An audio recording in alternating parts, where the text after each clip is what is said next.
JEE mains లో resonance విద్యార్థులు విజయ దుందుభి మోగించారు. 53 మంది విద్యార్థులు 99% పైగా స్కోర్ సాధించి చరిత్ర సృష్టించారు. ఉత్తమ ప్రతిభ కనబరిచిన విద్యార్థులు, తల్లిదండ్రులు, ఉపాధ్యాయులకు హైదరాబాద్ మాదాపూర్లోని రెసోనెన్స్ కళాశాలలో సత్కరించారు. రెసోనెన్స్ మరోసారి చరిత్ర సృష్టించిందని డైరెక్టర్ పూర్ణచంద్రరావు అన్నారు. ఈ ఘనత విద్యార్థుల కృషి, అధ్యాపకుల మార్గదర్శకత, తమపై విశ్వాసం ఉంచిన తల్లిదండ్రుల మద్దతుకు నిదర్శనమని తెలిపారు.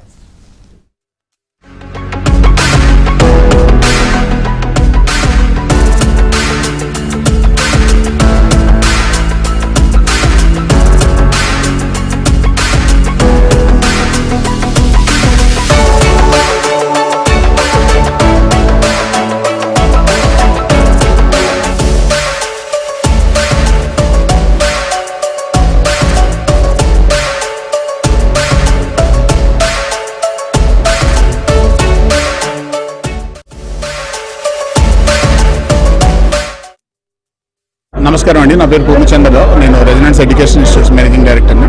అండ్ ఈరోజు రిలీజ్ అయినటువంటి జేఈఈ మెయిన్ 2025 సెక్షన్ 1 ఫలితాలు అనేటటువంటి చాలా మంచిగా రావడం అనేది మాకు చాలా హ్యాపీగా ఉంది. జనరల్గా జేఈఈ ప్రిపరేషన్లో 3 ఇంపార్టెంట్ మైల్ స్టోన్స్ ఉంటాయి. First attempt results, second attempt results, advanced results. ఇది ఈ డే కోసం అని చెప్పి వీళ్ళు ఆల్మోస్ట్ లైక్ 700 days నుంచి ప్రిపేర్ అయ్యి చాలా కష్టపడి ఎగ్జామ్ రాస్తారు. దేశవ్యాప్తంగా ఎక్కువ పోటీ ఉన్నటువంటి పరీక్ష ఇది. దీంట్లో మా స్టూడెంట్స్ చాలా మంచి పర్ఫార్మెన్స్ ఇవ్వడం అనేది మాకు చాలా హ్యాపీగా ఉంది. అండ్ దేశవ్యాప్తంగా జరిగినటువంటి పోటీ పరీక్షల్లో మా దగ్గర చదివినటువంటి దాదాపుగా 40-45% మంది విద్యార్థులు ఫస్ట్ అటెంప్ట్లోనే అడ్వాన్స్డ్ క్వాలిఫై అవ్వడం అనేది చాలా హ్యాపీగా ఉంది.